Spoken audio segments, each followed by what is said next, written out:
gentío se agolpaba en la orilla de la playa, colorido crisol de vanidades, de personalidades de variopinto pelaje, pues allí cada uno se afanaba en arrimar el ascua a su sardina.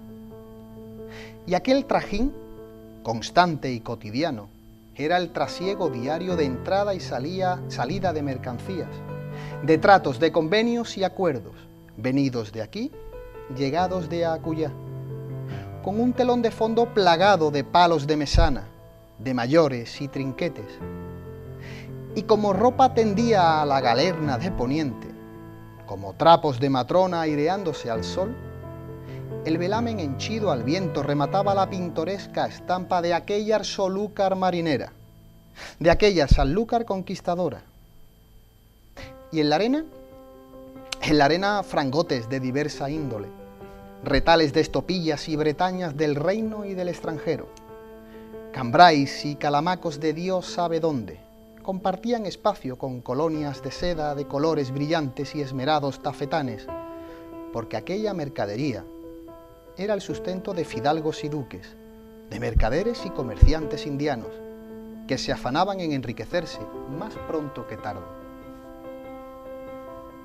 Y al calor de tan rico género, convivía aquella canalla compuesta de galopines, pícaros, malandrines y gaznápiros con más hambre que vergüenza, aquella ristra andrajosa de escudilla en mano y atillo en ristre, dispuesto a llenar la tripe a cualquier precio, con los mismos cargadores y estibadores, que con sus acémilas en fila transportaban tan valiosa mercancía hasta el corazón del pueblo. Y sería digno de ver aquellos costaleros cargados de cuñetes de aguardiente y vinos de Jerez, duna arriba, guindalezas, cebaderas, pórvolas y botijuelas de alquitrán, balas de cañón, pelajes, pieles y bayonetas, entre demás avíos marineros, de esos que entraban y salían de los almacenes diariamente para el despacho de las naos que fondeaban en el puerto de Bonanza.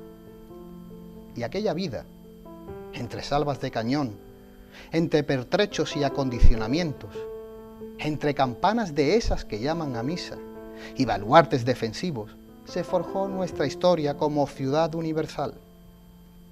Una ciudad que reclamamos como nuestra, cosmopolita y mundana, una ciudad no válida para cobardes, una ciudad donde todavía resuena aquello de primus circundedisti mi, y que significa, fuiste el primero que la vuelta me diste. Buenas noches a todos, mi nombre y quien os habla Rafael Montaño García, y sean muy bienvenidos a Café de Levante. Y hoy en nuestro programa, un programa cargado de buenas hechuras, nos vamos a dedicar a hablar un poquito de literatura, de poesía y sobre todo de esos proyectos, de ese quinto centenario que nos asoma ya por esta broa del Guadalquivir. Y para eso se encuentra con nosotros nuestro amigo, mi buen amigo, Ángel Alberto Núñez Moreno. Licenciado en Medicina, especialista en dermatología, escritor, poeta y yo creo que una persona muy conocida en el mundo de la intelectualidad, no solo de Sevilla, sino también de Sanlúcar. Amigo don Ángel, un placer y para mí todo un gusto tenerte nuevamente aquí en Café de Levante, porque ya abriste los primeros programas míos, hace ya por lo menos 3 años y medio, por ahí. Sí, por allá, por la tarde, más o menos. Buenas tardes, queridos televidentes, como se dice siempre. Y nada, Rafael, aquí me tienes dispuesto a colaborar en lo que sea. Porque, Ángel, estamos todos trabajando, ¿verdad?, constantemente por este quinto centenario, que para bien o para mal, sobre todo para bien, nos llena a todo el mundo, como decía nuestro amigo Paco, el alma de vida, ¿verdad? Bueno, indudablemente Sanlúcar está luchando mucho. Está luchando desde hace mucho tiempo. Aquí vengo a recordar una figura inolvidable e inigualable que se llamó Francisco Pacheco, Paco, para todos nosotros, claro, que hizo mucho en ese tema de la primera circunnavegación al mundo. Fue un hombre con una visión de futuro tremenda. Y pues desgraciadamente, desde la parte que nos interesa más, que es desde la cúpula del Estado, pues no ha habido lo que todos esperábamos, que era la ayuda necesaria. hasta el extremo de que Claro. hoy en día pues seguimos sin saber muchas cosas de las que tenemos que hacer y no hay un presupuesto, no hay dinero. Y ya sabes, amigo Rafael, que sin dinero no se va a ningún lado. Exactamente. Nosotros vamos a hablar del quinto centenario, vamos a hablar de esos proyectos que tenemos encima de la mesa, pero antes vamos a aparcarlo un poquito, vamos a dejarlo en esta broa de Sanlúcar y después lo vamos a retomar, porque a mí me gustaría abrir nuestra conversación con un artículo que leí suyo hace algunos años, o hace algunos, yo creo que más de algunos meses, que se llamaba El perfil médico de Cervantes. Es un artículo muy interesante que salió publicado en la revista En Gárgoris, de aquí de Sanlúcar de Barrameda. Y yo te preguntaría, Ángel, ¿en qué nos basamos para entender que Cervantes era un conocedor de la medicina? Bueno, no tanto que Cervantes era un conocedor de la medicina. Cervantes era muy listo, Rafael. Y mi teoría, que ha levantado ciertas ampollas en determinados investigadores, en determinados cervantinos, es que no fue como él cuenta. Porque si nos podemos estudiar balística de aquella época, la topografía del ser humano, el tipo de lesiones producido por las balas de arcabuz, pues no era tan fácil recuperarse de un balazo, de un arcabuzazo. Y más si las balas de plomo, que llegaban a pesar hasta 30 gramos, venían gemelas, es decir, venían unidas por unos alambres. Eso, como comprenderás, destrozaba todo, claro, ¿no? Y bueno, la mano de Cervantes, que es otro punto en lo que yo me baso, jamás se ha visto. Jamás. No hay una sola pintura, no hay nadie hasta ahora en la historia que pueda decir, yo vi la mano de Cervantes. No se ha descubierto ese escrito, ni se ha descubierto esa pintura. Cuesta trabajo creer que un arcabuzazo también en el pecho se recupere tan fácilmente. Como te decía antes, las balas de arcabuz de hasta 30 gramos de peso de plomo eran mortales generalmente de necesidad. Si te daban en el pecho, penetraban, destrozaban pulmones, destrozaban todo. Se han conseguido cadáveres con un arcabuzazo en la frente que ha destrozado prácticamente uno de los huesos más duros que hay, que es el frontal en la anatomía humana. Lo ha hecho polvo y la bala han quedado incluidas dentro del cerebro. Eso es una muerte fulminante. Claro. En este caso no es el cerebro, pero según él decía, las balas le llegaran al pecho. Y la mano, insisto, jamás se ha visto esa mano. También la historia tiene sus caprichos. En el hospital donde él decía que fue atendido, surgió fuego. Y 10 años de haber estado atendido allí, pues desaparecieron todas. Esa documentación, pues desapareció. Todas las notas que pudieran haber al respecto de su internado en ese hospital. Por lo tanto, mi teoría es que no fue un arcabuzazo. Además, en esa época, voy a utilizar una palabra sin querer ofender a nadie, pero es así porque así se llamaban. Los moros, pues no disponían de tantas armas de fuego. Quienes disponían de armas de fuego eran los cristianos. Y entonces, un arcabuzazo en la mano derecha y otro arcabuzazo en el pecho, primero, insisto, no curaban con tanta facilidad. Segundo, si curaban, dejaban unas secuelas tremendas. Y por último, y lo más importante, es que no tenemos, insisto, una visión histórica de esos sucesos. Es lo que él quería contar. Claro. Nos basamos en unas hipótesis siempre. Sí, siempre. Pero es que hay algo más, Rafael, que a mí me llena de atención. Cuando él pide al rey que le conceda algo en las Américas, se lo niegan. Y le dicen más o menos, búsquese usted la vida por ahí, ¿te acuerdas, señor don Miguel? Esa negativa del rey, ¿a qué se debe?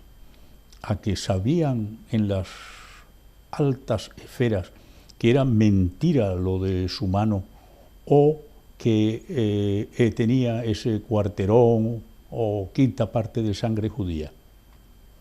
Y por lo tanto yo me baso, insisto, en que la lesión fue por un disparo del mismo arcabuz, que le explotó el arcabuz. Algo bastante bastante común en su momento cuando época. se cargaban por Avancarga, ¿no? Era por Sí, detrás, sí, ¿no? se metían, ellos se ponían, se llamaban la Santísima Trinidad, el confesionario, la Última Cena, los diferentes tipos de carga y unas mochilas adosadas a la cintura, porque los arcabuces no disparaban más de X número de veces. Pasado ese tiempo se recalentaban y no era extraño que explotara un arcabuz. Claro. Entonces, pues mira, él era muy astuto y es muy probable que fuera una explosión del arcabuz la que le dañara la mano. Decía don Miguel en este caso, dice, en fin, pues ya en esta ocasión se pasó y yo me he quedado en blanco y sin figura.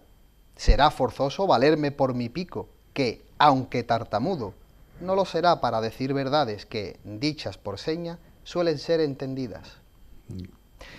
Amigo Ángel, ¿qué otra tara podía tener en este caso enfermedad del maestro de Alcalá de Henares? Bueno, se murió y la verdad es que no sabemos exactamente que muriera de una determinada enfermedad. También estudiando todo cuanto pasó en las horas de su muerte y unos días atrás, parece ser que su muerte fue por un fallo multiorgánico.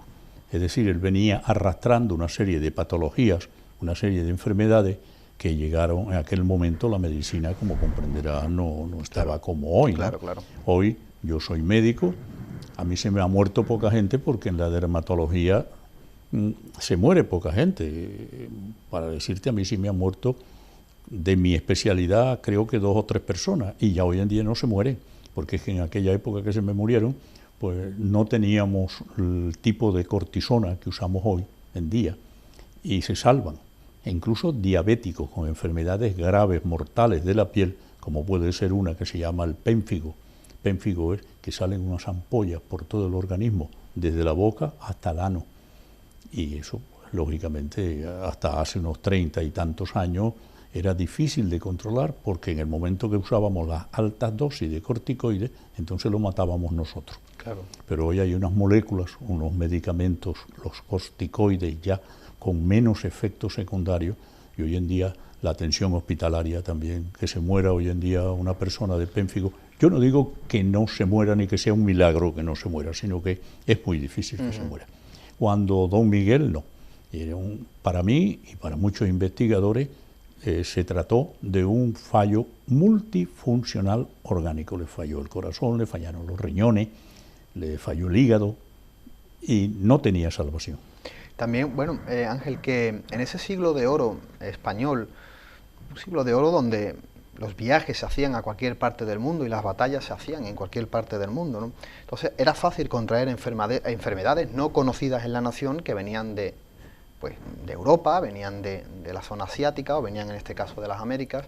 ¿Qué enfermedades se podían encontrar en esa España del siglo de oro y cuál era el remedio para curar? Porque habían dos, Rafael, que eran la peste, y eso era una calamidad, una pandemia, mataban millones y millones de personas. Y había otra que también era menos espectacular, pero con unos resultados funestos, que era el paludismo. E incluso se dice que Cervantes sufrió ataques de paludismo, y ahí es otra de mis interrogaciones al respecto. Una persona con unas cuartanas o tercianas, como se llamaban las fiebres, depende de la duración, que tuviera 4 días, 3 días, amigo mío, quien sufría paludismo en aquella época prácticamente, si se recuperaba, quedaba muy mal. Y la recuperación significaba que tenías que estar en cama durante mucho tiempo. ¿Cómo podía Cervantes, después de haber sufrido unas tercianas o unas cuartanas, subir al buque, a la parte más peligrosa, que era donde se ponían los arcabuceros? Como comprenderá, cuando disparaban de un buque contrario, a la primera zona que disparaban era donde estaban los arcabuceros. ¿Cómo, insisto, puede una persona recuperarse? O sea, hay mucho de leyenda alrededor de la figura de Cervantes. Y cuidado, señores, yo no digo que no fuera hasta lo acepto, un héroe, pero hasta determinado límite. No implica este conocimiento de su patología, de cómo funcionaba don Miguel de Cervantes y Saavedra, que por cierto no era Saavedra, se lo puso mucho tiempo después, pues no le quita, digo, su capacidad intelectual, su capacidad literaria. El habernos dejado la obra más, digamos, cargada de verdad, de historia, la novela perfecta, la primera novela que se escribió en nuestro idioma, el libro quizás con la Biblia, hay quien dice que con, otros que después, u otros antes que la Biblia, más trasladado a otros idiomas y con más publicaciones, que se llamó Don Quijote de la Mancha. Eso la humanidad nunca se lo podrá pagar. La verdad es que y bueno, ya no solo la obra de Don Quijote de la Mancha, sino sus demás obras, que fueron un auténtico alarde de una retórica y una manera de usar el castellano, ¿verdad? Yo creo que incluso hasta de engañar, si podíamos decir, a los gobiernos, ¿no?, quizás existentes. Fue una primera manera Di la palabra, no le tengas miedo, la Inquisición. Por ejemplo, que ¿no?, todavía tenemos miedo de nombrarlo. Bueno, pero es verdad, yo creo que él fue una persona muy valiente, que escribió de una manera muy valiente y donde, en cierta manera, criticó de una manera muy docta, ¿no?, y muy culta, bueno, muy intelectual, a lo que había en la sociedad española. Ahí hay otro interrogante, Rafael. ¿Cómo una persona autodidacta, porque los libros que tenía, que dice que había heredado su padre, dicen los historiadores, pues no le permitían tener ese bagaje intelectual? ¿Cómo puede una persona que no había estudiado, porque él no terminó ni siquiera la fase de bachiller temprano, ¿no? Entonces, hoy en día lo llamamos el bachillerato. En aquella época no terminó, no fue prácticamente, ni mucho menos a la universidad. ¿Cómo un autodidacta puede llegar a ser el escritor que fue don Miguel de Cervantes? Y es curioso, hay una teoría de un profesor de la Facultad de Sevilla, de Filología, que dice que existían dos Miguel Cervantes. Un Miguel de Cervantes el soldado y un Miguel de Cervantes el escritor. Hasta esta situación estamos llegando. Hay que leer los artículos de este hombre y la verdad, después que los lee, siempre te queda la duda. Y yo, madre mía, toda mi vida. Bueno, ese misterio que lo envuelve a la obra de don Miguel de Cervantes y Saavedra es lógico, ¿no? La falta quizás de documentación, la falta del cuerpo, la falta de esa documentación que se ha perdido.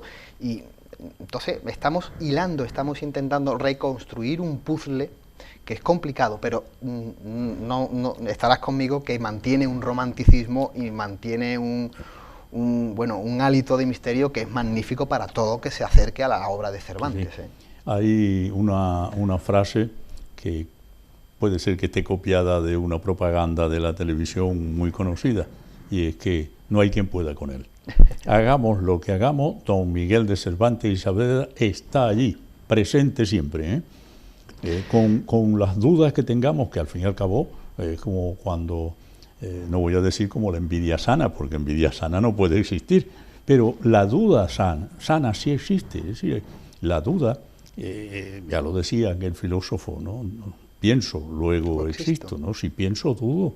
Entonces, si nosotros dudamos de la autoría incluso del Miguel de Cervantes que conocemos, de sus obras, pues para bien, para investigar, porque yo acepto, insisto, yo acepto al gran literato, al gran intelectual, pero no me gustan las leyendas, los mitos que se crean sobre un hombre del cual no conocemos muchas cosas. Pero suele pasar con todos esos grandes hombres, ¿no?, de cualquier época, ¿no? Alguien que ha dejado un legado cultural, pictórico, escultórico, ciencia, filosofía, teología. Cuando hay poca información, bueno, esas chispas, ¿no?, de la imaginación humana hacen sus prosopopeyas. Tenemos otro, don William Shakespeare, además, o sea, Guillermo Chacaspiare, hermanado con la historia de Cervantes. Lo tenemos también, es un enigma.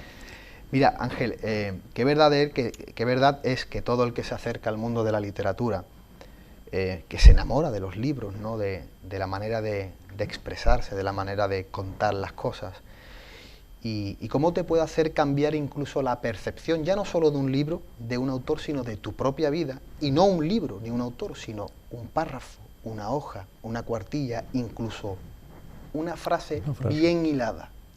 Mira, yo soy un gran amante de Benito Pérez Galdós, es mi escritor de cabecera. Lo he leído muchas veces, yo creo que Los Episodios Nacionales para mí sigue siendo una de las obras indiscutibles, ¿no?, para entender el siglo XIX políticamente, históricamente, socialmente, económicamente, y además con una sal y una picardía escrita genial, ¿no? Además me recuerdas a Ramón de Mesoneros, que fue su gran maestro, ¿no? Permíteme que te lea un pequeño extracto. Hombre. Y qué bonita la sonoridad, la palabra, cómo nos llenamos la boca de churas, ¿no? Dice, esto es un corte, es un extracto sacado de la corte de Carlos IV, y dice: cuando la representación iba a empezar, el poeta dirigió su mirada al gerifalte, a los abismos del patio, para ver si había puntualmente acudido otros no más importantes caudillos de la manifestación fraguada contra el sí de las niñas. Todos estaban en sus puestos, como puntual celo por la causa nacional. No faltaba ninguno. Allí estaba el vidriero de la calle de la Sartén, uno de los más ilustres capitanes de la mosquetería. Allí el vendedor de libros, de la Costanilla de Los Ángeles, hombre perito en letras humanas. Allí Cuarta y Media, cuyo fuerte pulmón hizo acallar el solo a todos los admiradores de la mojigata. Allí el ojalatero de las Tres Cruces, esforzado adalid, que traía bajo la ancha capa algún reluciente y ruidoso caldero para sorprender al auditorio con sinfonías no anunciadas en el programa. Allí el incomparable Roque Pamplinas, barbero, veterinario y sangrador, con esos dedos en la boca, desafiaba a todos los flautistas de Grecia y Roma. Allí, en fin, lo más granado y florido, que jamás midió sus armas en palenques literarios. Mi poeta quedó satisfecho después de pasar revista a su ejército, y luego dirigimos todos nuestra atención al escenario, porque la comedia había comenzado. Hombre, eso se llama escribir. Exactamente. Yo había dos escritores que han marcado la manera, yo creo que la manera de escribir en el siglo XIX, y que hoy día sigue siendo una auténtica delicia, ¿no?, como es Ramón de Mesoneros, el cronista de la Villa de Madrid, y después el que pudo ser su aprendiz a la hora de escribir, que fue Benito Pérez Galdós. Pero claro, leer esto en pleno siglo XXI, como ese trasfondo que tiene de la baja canalla picaresca madrileña transportada al teatro, ¿no?, al teatro del Madrid de aquellos años, a mí me parece esto de una belleza excelsa, Ángel. Para mí hoy hay uno que se le parece muchísimo, que es Arturo Pérez Reverte.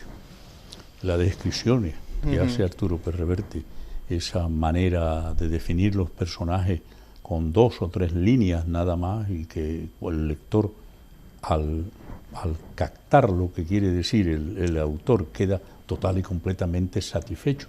Ya no necesita que le digan más de ese personaje. Es curioso lo que transmite don Benito Pérez Galdós y lo que, insisto, en algunas novelas transmite Arturo Pérez Reverte.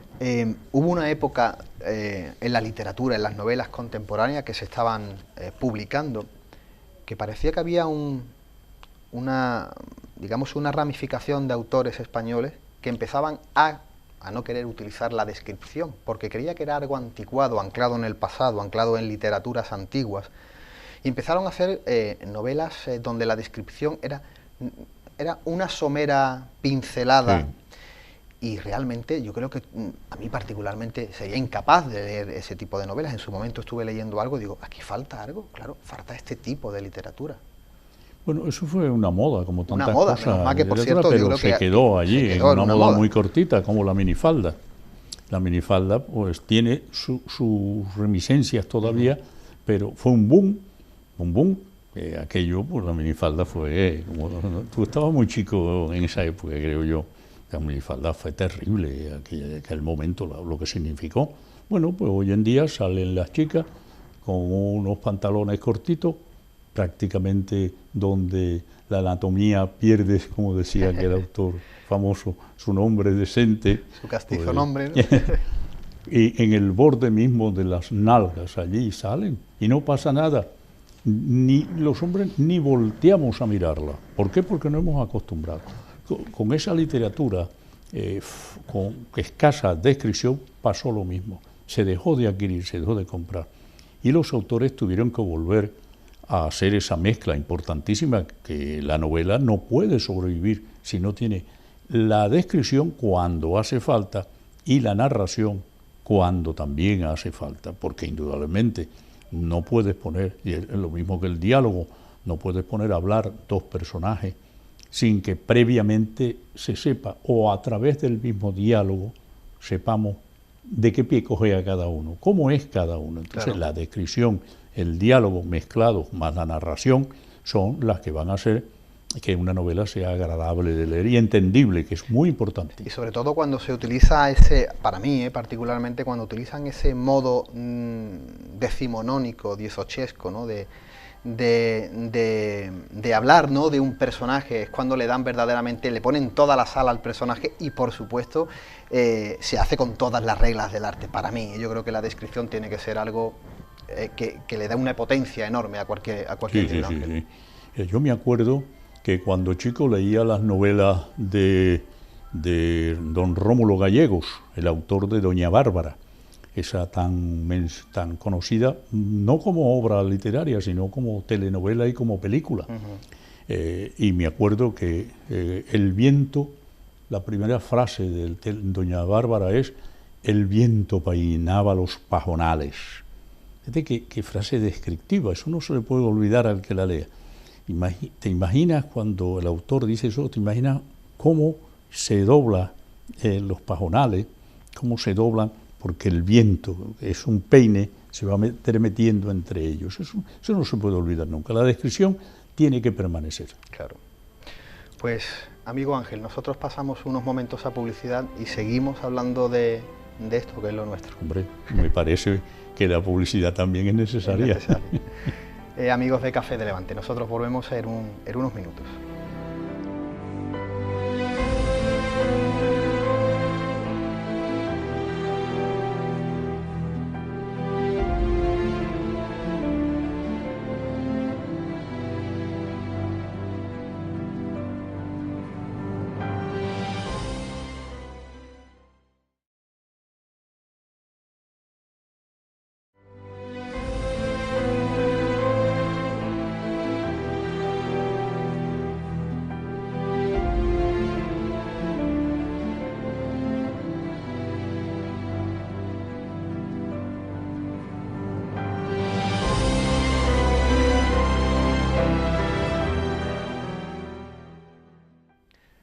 Amigos de Café de Levante, amigos de Costa Noroeste Televisión, seguimos en Café de Levante hablando de literatura y hablando de poesía, hablando con don Ángel Alberto Núñez.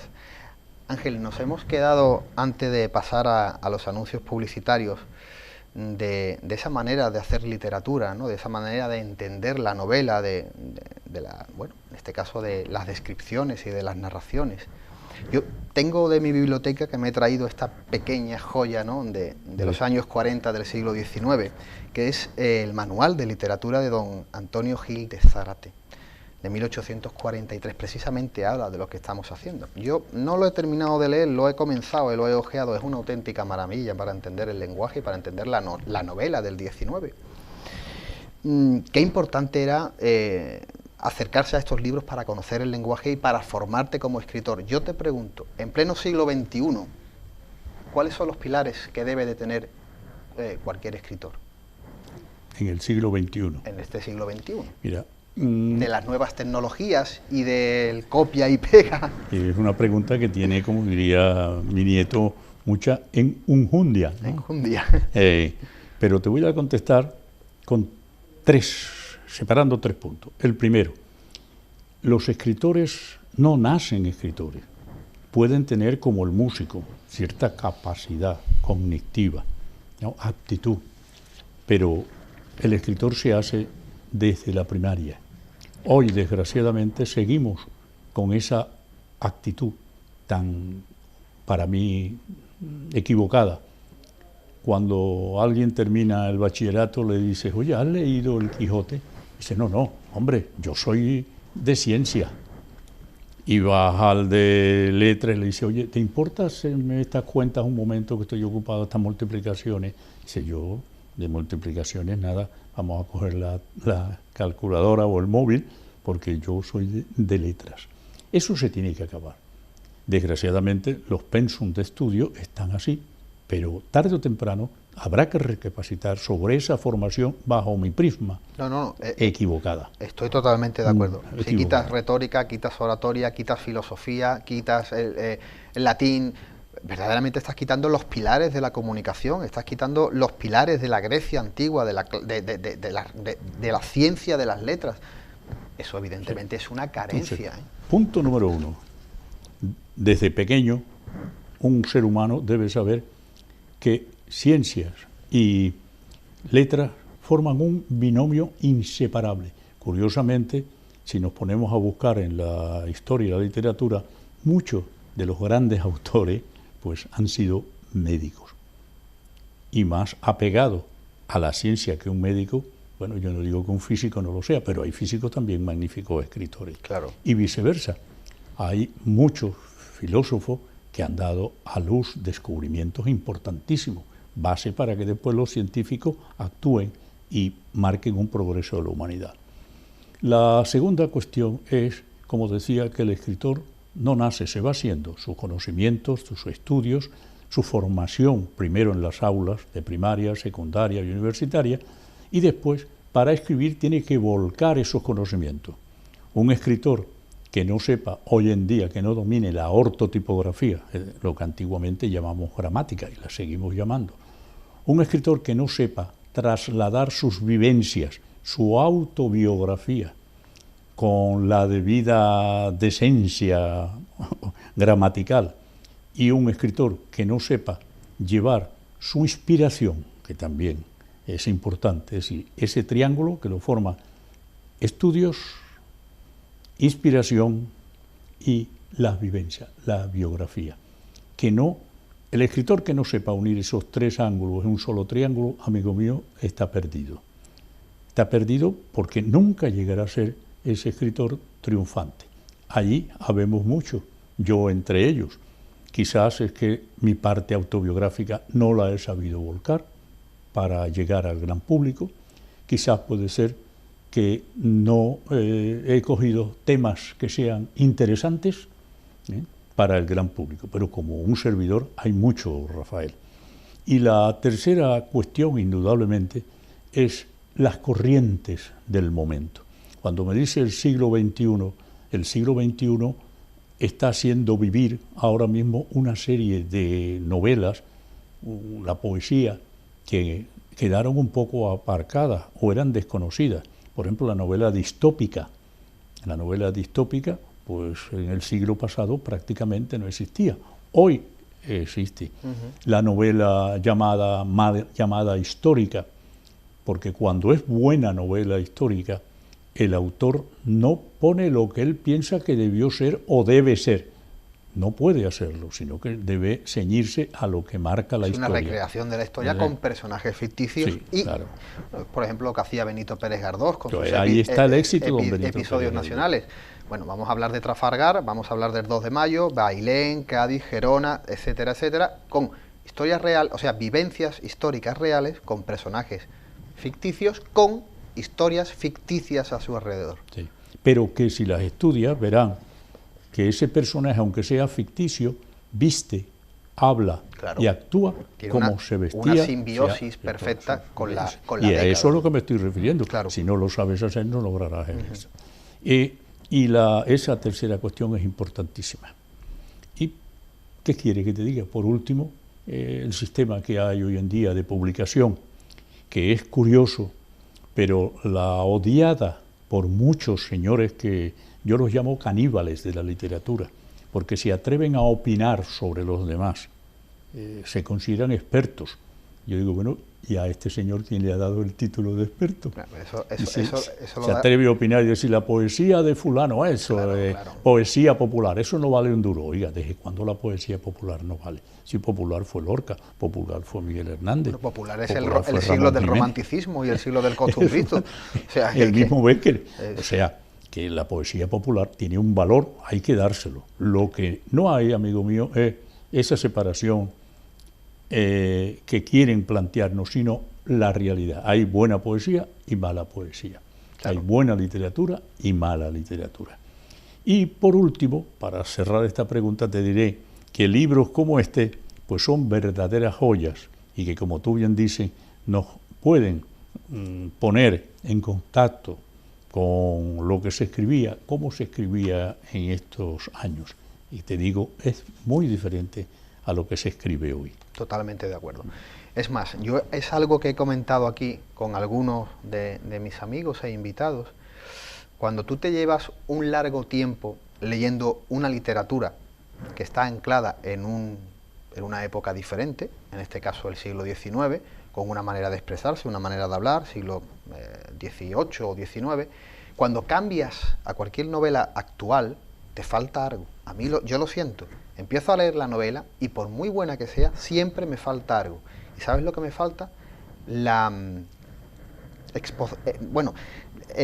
explosión del castellano antiguo, palabras en desuso, frases en desuso, dichos, dejes, maneras, hechuras que se pierden, se han perdido en el siglo XX y en el siglo XXI, que parece que son una tontería, pero no lo es. A la hora de complementar una novela del siglo XXI es genial, pero claro, sí, está fuera de contexto de tiempo y de modo. Sí. Hablando de esto, yo me he comprometido con una institución de aquí de Sanlúcar de Barrameda a participar en un simposio, una mesa redonda, sobre la poesía negroide. La poesía negroide es bellísima, pero tuvo su momento en el siglo pasado y ha ido desapareciendo, ya no se cultiva, la usamos pocos, la leemos muy pocos, y hay datos curiosísimos. Por ejemplo, me voy a permitir decírtelo, y sepan los señores que nos ven y que nos escuchan. La famosa Macorina no era de Chavela Vargas, era un poema, y no era de un negro, ni de un cubano, ni de un puertorriqueño, ni de un antillano en general. Era de un asturiano, de don Alfonso Camín. Él le dedicó ese poema a una prostituta en La Habana, Cuba, porque él con 14, 15 años, en 1905 se tuvo que ir a La Habana a trabajar, como se fueron muchos que después volvieran antiguamente a indianos, los famosos indianos. Y entre paréntesis, él es el autor de La Pícara Molinera, la zarzuela esa tan bonita. Bueno, pues este hombre en 1900, si no me falla mi memoria, 1920, 1921, escribe en un periódico de La Habana el primer poema que es de tipo afrocubano. Si mal no recuerdo, se llamaba La Negra Trinidad. A partir de allí ya tenemos otros autores puertorriqueños, incluso hasta peruanos. En Perú hubo mucho negro. También el famoso Nicolás Guillén, el autor de Songoro Cosongo. Aquello fue una explosión y a partir de los años 80, 90 cayó en desuso y hoy en día prácticamente nadie recita ni nadie dice verso de poesía negroide. Hoy hasta el nombre de poesía negra o negroide lo han quitado. Quieren que se llame afrocubana. Bueno, el blues está formado de música negroide. Claro. Y es que la música negroide tiene, si lee los versos, el compás del son. Claro. Y casualmente, Macorina, quien primero la cantó, fue un gran sonero. Fue al primero que le dieron, y único, no le han dado más el título de sonero mayor de Cuba. Y este hombre, pues la grabó como danzón, que curiosamente después estuvo muy de moda y también se perdió, el danzón. Bueno, la música cubana es... No, la música cubana empieza y nunca acaba. Es espectacular. Ayer precisamente estuve yo escuchando a Compay Segundo o la vieja trova santiaguera, sí. Y bueno, pero tú sabes por qué es tan maravillosa, porque Cuba todavía se ha mantenido, la vieja trova cubana y otro además, con la música originaria, no con eso que llaman salsa, que cuidado, yo no estoy contra la libre empresa, oiga, Dios me libre, ni mucho menos. La gente se reúne, invierte su dinero para ganar dinero. Pero lo que no me ha gustado nunca es que se hable o se diga y se haga ver al público que la salsa es el ritmo antillano, el ritmo del Caribe. No, mire usted, la salsa no es ritmo ni es nada. Es algo que se inventaron allí por los años 60 y tanto, a lo final en Nueva York, un grupo en lo que estaba Celia Cruz, estaba Alberto Santa, mi hermano decía que en paz descanse, Alberto Santa Cosa, venezolano, estaban también cantantes muy importantes, y entonces como no vendían discos, Rafael, la cuestión era cómo penetrar en los diferentes mercados mundiales. Sí, lo que es la globalización de la música, eso lo ha pasado a todos los estilos, evidentemente. Ten en cuenta que yo empiezo a narrarte, o cuando tú quieras te puedo facilitar, más de 200 tipos de melodías, de ritmo, que eran prácticamente uno igual que el otro, solo que una nota era menos que la otra, claro, y se repetía después. Pero sí estarás conmigo también que también gracias a esa mezcolanza ha habido muchos ritmos que no han caído en el olvido totalmente y ha habido gente que se ha acercado. Yo escuchaba a alguien decir, hombre, tú a un niño no le puedes dar que lea ese libro de Francisco de Cañamaque, ¿no? Los oradores de 1869, porque no lo va a entender, ni tiene la formación, ni tiene en este caso, la intriga de saber cómo era la oratoria y los oradores del siglo XIX o del sexenio los años 1869, ¿no? La Septembrina y la Gloriosa, no lo va a entender. Pero si ese chico lee cualquier cosa, poco a poco va abriendo su abanico lector hasta llegar a lo que él crea oportuno. Yo creo que con la música también pasa igual, ¿no? Sí, sí, igual. Esos estilos hoy, esa mezcolanza de estilos que parecen que están edulcorados o prostituidos, si permíteme la frase, también puede ser de una parte buena porque puede llegar al que lo hace a encontrar las raíces verdaderas del son cubano, de la literatura o de cualquiera de las artes. Te pongo un ejemplo. En Colombia, perdón, en la zona costeña del Pacífico, Barranquilla, esa zona, pues estaba la cumbia y había un merecumbe. ¿Sabe lo que era el merecumbe? Era la mezcla del merengue colombiano y la cumbia. El inventor fue un hombre, Pacho Galán, y era más o menos los mismos pasos, los mismos compases de la cumbia, pero en vez de bailar la cumbia, que es complicadísimo bailarla, pues se bailaba como merengue. En Venezuela tenías otro merengue, el merengue dominicano, la guaracha en Cuba, famosa guarachera Celia Cruz, y te puedo nombrar muchísimos bailes, sí, muchísimos el bailes. guaguancó, ¿no? Hay otro que también el nombre, cuando lo digo la gente se ríe, que es el porro, ¿no? El porro colombiano. Bueno, y canciones, por ejemplo, esta que pusieron de moda la señora, estas ancianas de Triana. Las corraleras. Y sí, de Triana, el pobrecito Miguel. Le cambiaron un poco la letra y le dieron un ritmo. El pobre Miguel es un porro colombiano. Bueno, y si nos hace... Bueno, yo no quería tocar este tema porque sé que es un tema que nos va a gustar a los dos y hay algunos puntos que me gustaría tocar, pero otro día nos vamos a acercar aquí. Cuando tú quieras. Y vamos a hablar de flamenco. Vamos a hablar del tipismo, del costumbrismo y sobre todo del flamenco, de ese flamenco de esta Baja Andalucía, de ese flamenco de la taberna, de la gitanería, de ese flamenco del siglo XIX, incluso de comienzos, y pues bueno, del siglo XX, por supuesto. Creo que es un tema muy interesante. Cuando tú quieras. Lo que sí es verdad que vamos a dejar ahora aparcado un poco el tema de la literatura y vamos a tocar un poco, bueno, un tema que nos atañe a todo, que es ese quinto centenario. Bueno, en este caso ambos somos patronos, ¿no?, de la Fundación Domínguez Lobato, e igual que otras instituciones de Sanlúcar, todos nos estamos preocupando, ¿no?, por llegar a ese quinto centenario, por traer esa cultura, ¿no?, quizás por nuevamente poner a Sanlúcar en un sitio más merecido, ¿no? Háblanos un poco de esos proyectos que hay entre manos desde la Fundación Domínguez Lobato. Bueno, el proyecto, que me parece muy interesante y a nivel estatal arriba, y todos los que lo han leído le parece un proyecto digno de realizar, se formó porque desde hace ya mucho tiempo a mí me preocupaba, como, digamos, sevillano de adopción y últimamente viviendo en Sanlúcar desde hace tantos años, me preocupaba el hecho que hubiera esa separación, esa, digamos, rivalidad, ese encono entre Sevilla y Sanlúcar referente a lo de la salida, sobre todo. ¿Quién salió? ¿Quién fue? Y basado en eso se habían creado una serie de malas malas, digamos yo, posturas. Conocí a un hombre de hacía mucho tiempo que estaba preocupadísimo, ya lo mencioné, Sanlúcar jamás, digo yo, podrá pagarle lo que ha hecho por Sanlúcar en ese aspecto y en otros, que se llamó Francisco Pacheco. Le planteé la necesidad de que Sanlúcar se uniera a Sevilla, porque yo conocía lo que se estaba haciendo en Sevilla y que estaba descolgándose de Sanlúcar. Él me escuchó, a pesar al principio con su reticencia, pero cuando yo le dije mi opinión, él era un hombre abierto, comprendió la importancia de lo que yo le traía y se fue conmigo a Sevilla. Y de esa manera ya empezaron a trabajar las dos ciudades juntas, la sociedad civil.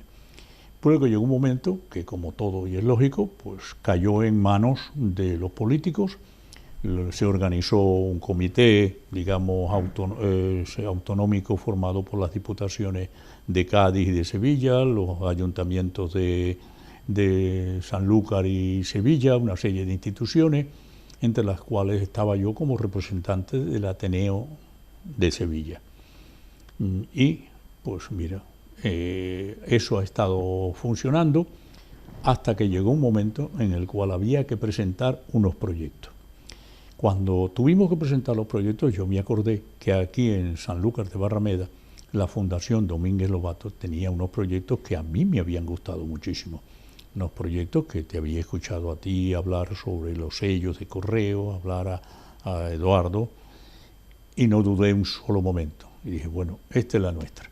Si unimos la originalidad, si unimos digamos, la bondad del proyecto que tiene la Fundación Domínguez Lobato con la capacidad que tiene el Ateneo de Sevilla, pues esto va a ser un proyecto que va de verdad a abrir como una nave, como aquellas naves que partieron, un camino, un rumbo. La tajamar, a romper la tajamar. Y entonces se formó ese proyecto que se llama Sellos de Correo de la Primera Vuelta al Mundo, que ha tenido una repercusión mediática tremenda.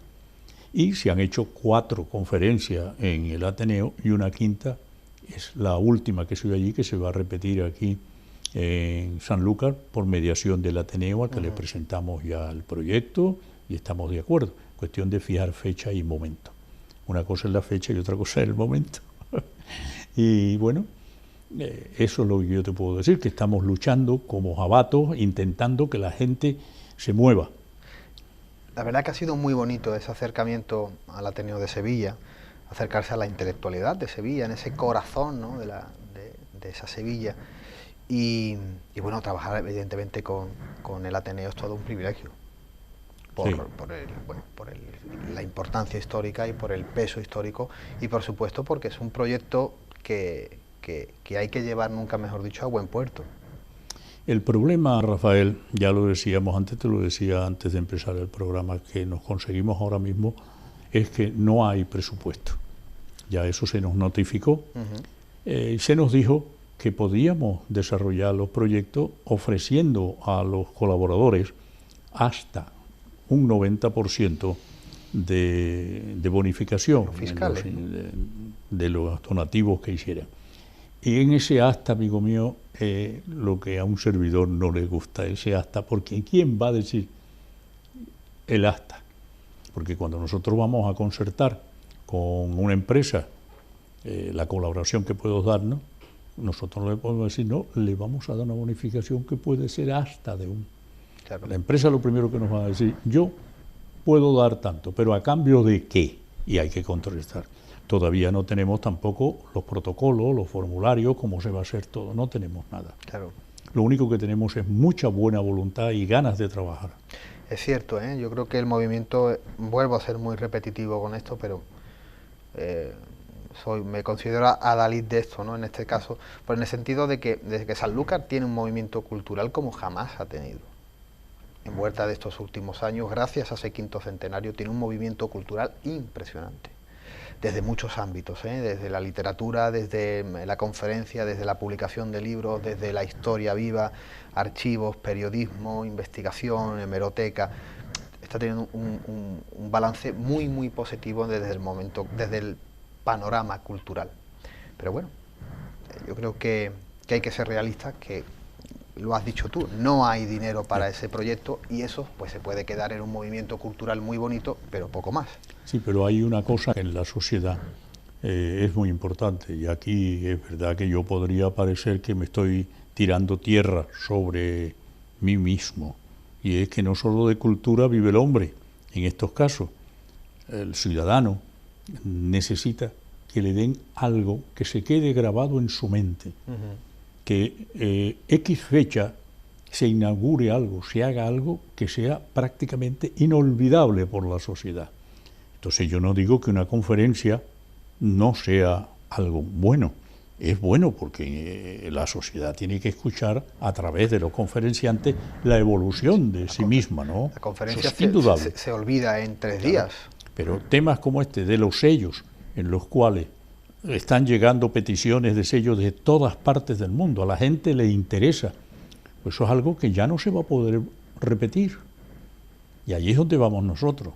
Oiga, es que los sellos, aparte de la importancia filatélica que tienen por sí mismos, pues van a dejar una impronta en la historia. Sí, evidentemente. Si alguien dentro de 10, 15 años quiere saber cómo se festejó el 5º aniversario de la primera vuelta al mundo, indudablemente va a tener en la colección de los sellos las ciudades magallánicas, las nao, efemérides, todo eso contado a través, ojo, eso no se le ocurre nada más que a los señores de la Fundación Jiménez Lobato. Ahí tengo que echaros una flor. Es una idea maravillosa, por eso yo me convertí en un defensor de esa idea, sigo siendo el defensor de esa idea, hasta que me digan, mira, hasta aquí llegaste.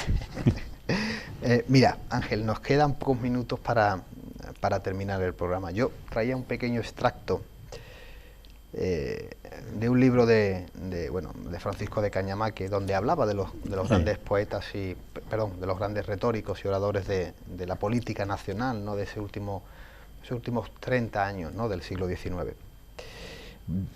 Me vas a permitir que te voy a leer un extracto porque me parece una manera muy bonita de cómo todavía se encontraban en este caso políticos muy íntegros, ¿no? Evidentemente en España estamos viviendo ahora... En aquella época la oratoria a nivel de política en los parlamentos era muy interesante. Bueno, además, es simpático porque habla de discursos parlamentarios de 8 horas, ¿eh? De 8 horas, ¿eh? O sea, el que se sentaba en la tribuna sabía que iba a escuchar un discurso de 8 horas partido en 2 partes de 4 horas. Y que había un taquígrafo escribiéndolo para después pasarlo a esto. Y es que también, como diría uno de aquí, de Sanlúcar, vaya tela, se han cartado. Se han cartado. Se han cartado que este tío no hable 4 horas. Había un político muy interesante que se llamaba don Gabriel Rodríguez y decía, este es el que no ha querido ser ministro. Ustedes no lo creerán. Dirán que me burlo y que no hay en nuestra política semejante fenómeno. Pues es cierto, y lo honroso. Gabriel Rodríguez, que vive de su trabajo, no ha querido ser ministro. Ha tirado por la ventana la cómoda y codiciada cesantia. Decididamente, tendremos que levantarle una estatua para colocarla en medio del salón de conferencias, a fin de que sirva de ejemplo. Pero, vamos, si parece mentira, aquí, donde por una cartera se ven los milagros más estupendos, las apotasías más ostensibles, las flexibilidades más quebradizas, aquí, donde hay ciudadanos que no viven sino para ser ministros, donde hasta por una dirección se andan a cachetes y por un gobierno civil a sablazo limpio, aquí, bueno, debía de haber tantos ministerios como españoles. Un hombre se alza sobre los demás y, afirmando sobre sus orejas las doradas gafas, grita incomodado, furioso, ¿lo oyen ustedes? Que no quiero ser ministro, que no me da la gana de ser ministro. Yo bueno, cuando leí ese pequeño... Ahora mismo, yo que sé, haces así, si eres presidente de gobierno, ¿qué quieres ser ministro? Levanta el pie y no puede después ponerlo nuevamente en el suelo de la cantidad de... Yo quería Quería terminar este Café de Levante con ese pequeño extracto. Además, leer este tipo de cosas es volver a la vida, ¿no? A don Francisco de Cañamaque, ¿no? Y en este caso recordar las odiseas de ese político. Bueno, la política es importante, evidentemente, para una nación, pero no se puede convertir en una guerra con cuartel donde todo vale, porque al final el gran perjudicado es la ciudadanía. El problema es que, decía antes, los expertos. ¿Quién dijo que es un experto? Aquí con los políticos son como los melones, sin calar. Y se ha hecho de la política una profesión, que tampoco denigro yo de esa profesión. Todas las profesiones en principio son buenas, porque una persona que se forja en la política, pues indudablemente será mejor que yo, que nunca he sido un político de esta enjundia, ¿no?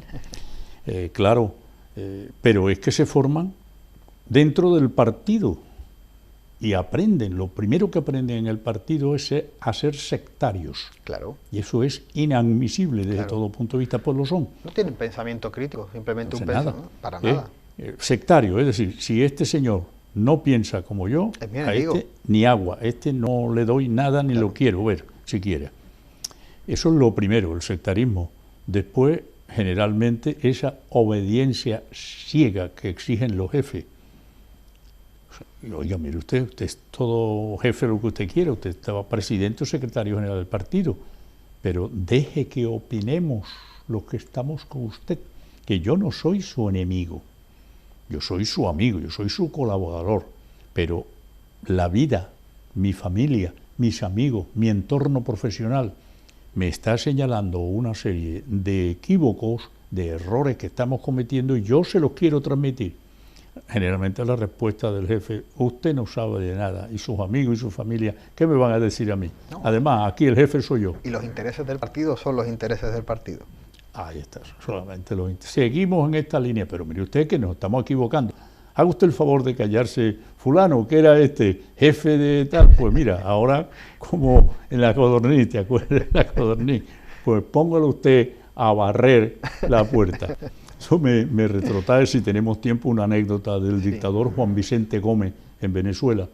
Este fue el que hizo la famosa Plaza de Toros de Maracay, no Maracaibo, que es una copia de la Maestranza de Sevilla, no aficionado a los toros. Y sus hijos crearon la famosa ganadería de toros bravos Guayabita. Bueno, pues este estaba un día sentado en su mansión. Pues todos los dictadores ya saben lo primero que se compra una mansión, se hacen... sentado leyendo el periódico, y como no sabía leer tenía el periódico al revés, y en ese momento llegó el médico que lo visitaba todos los días para tomarle la presión arterial, el pulso, y le dijo: mi general, ¿está usted leyendo el periódico al revés? Y el general, que tenía una leche, le dijo: usted sí que ve las cosas al revés. Usted ahora mismito se me va al zoológico a repararle los dientes a los hipopótamos. Y puso el médico a cepillarle los dientes y a cuidarle los dientes a los hipopótamos y los animales del zoológico. Claro, le dijo que el periódico estaba al revés. O sea que no se le puede decir a los jefes que están equivocados. Porque... En fin, amigo Ángel, ha sido todo un placer charlar un poquito de todo. Sí. Yo estoy a vuestra disposición, ya sabe que también a la disposición de Sanlúcar, durante muchos años, mi granito de arena a todas las instituciones con las cuales colaboro, con la ciudadanía, mi presentación de novelas, todo, ayudar en lo que pueda, porque pienso que el ciudadano que no practique hacia sus conciudadanos lo más importante, que es el respeto, el cariño y la proyección de lo que él sabe y puede hacer, no se puede llamar ciudadano, se puede llamar algo que está por ahí. Pululando. Y pululando. Gracias, Ángel. Bien. Amigos de Café de Levante, nosotros nos vemos para la semana que viene con nuevos temas sobre nuestra mesa y con nuevos amigos. Ahora le dejamos con el rincón literario de manos de don Eduardo Domínguez Lobato. Que sean muy muy felices y muy buenas noches a todos.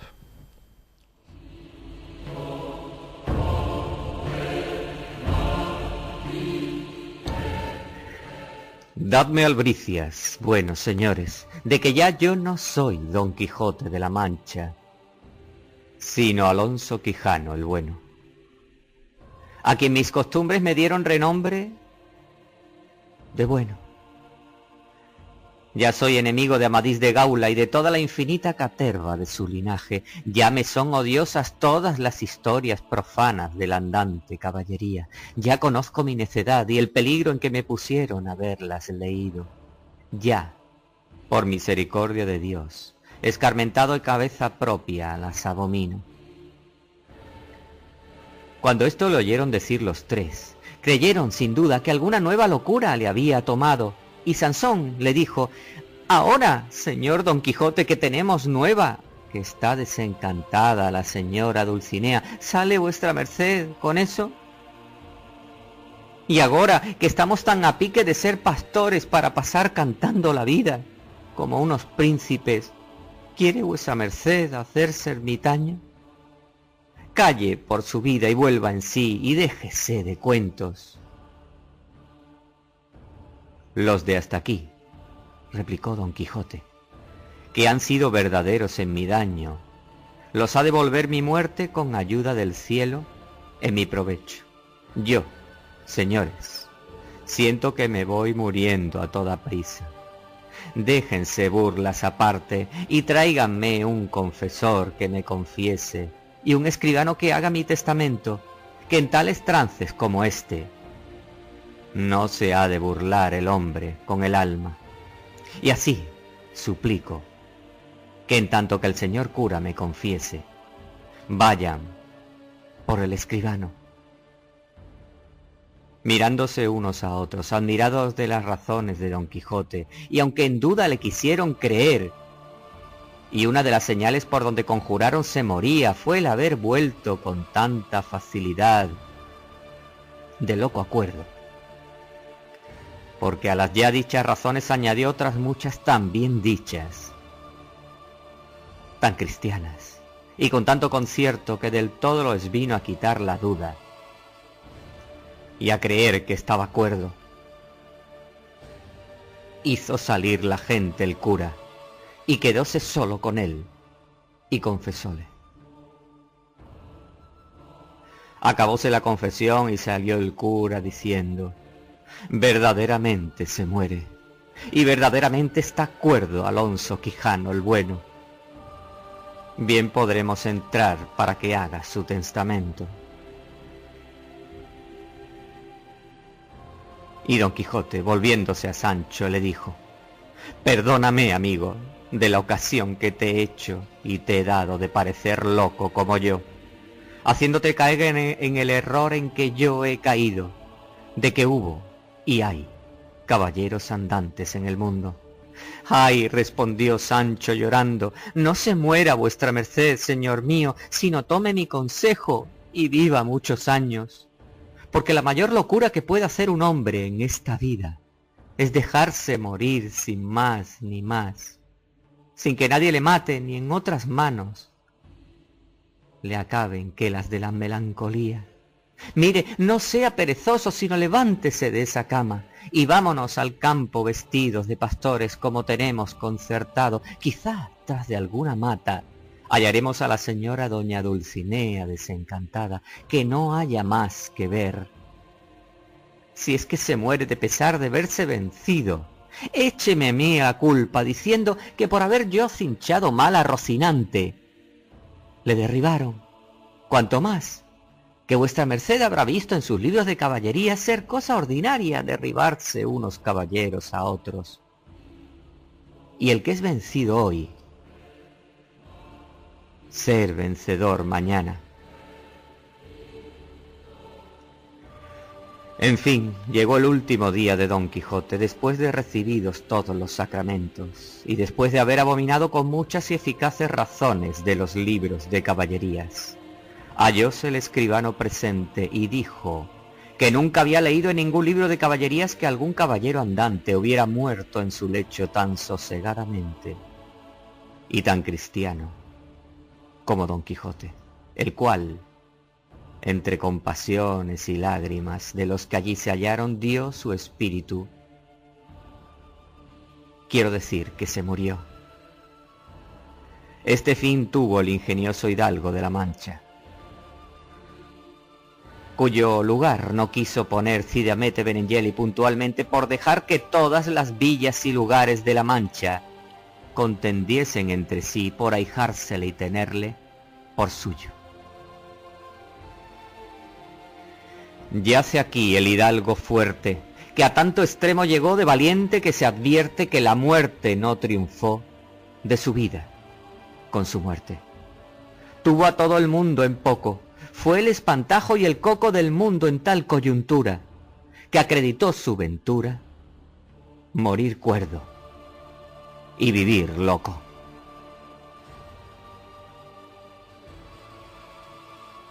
Nada puede decirse más que leer y releer una y otra vez a Don Quijote de la Mancha. Les habló Domínguez Lobato Eduardo. Muchas gracias.